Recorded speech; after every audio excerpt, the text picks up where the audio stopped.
আবার চলে এলাম বন্ধুরা একটা সুন্দর ভিডিও নিয়ে। এই প্যাকেটের মধ্যে কি আছে বলো তো? কেউ দেখে বুঝতে পারছো? তো যাই হোক, এই যে সন্ধ্যাবেলা এই ভিডিওটা করছি, তার কারণ কাল সকালবেলা আমি এটাকে রান্না করব।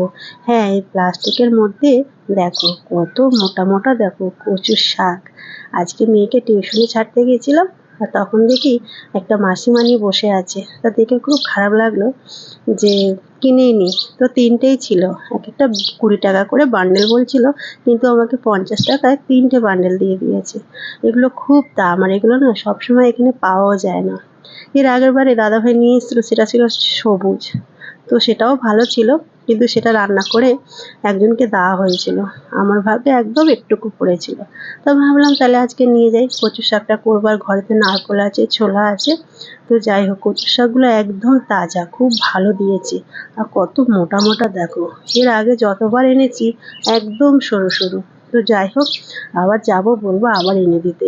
তার কারণ কচু শাকটা খেতে তোমার দাদাভাই এবং আমরা সবাই খুবই ভালোবাসি, তবে মেয়ে খায় না, আর কোনোদিন কেউ দেখেও নি যে জিনিসটা কি।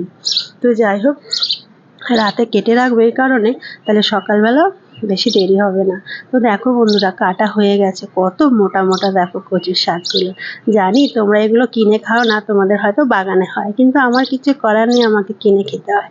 আর দেখো হাতগুলো কেমন কালো কালো হয়ে গেছে। তো যাই হোক, একটু সাবান দিয়ে ধুলে হয়তো উঠে যাবে। সবাইকে টাটা।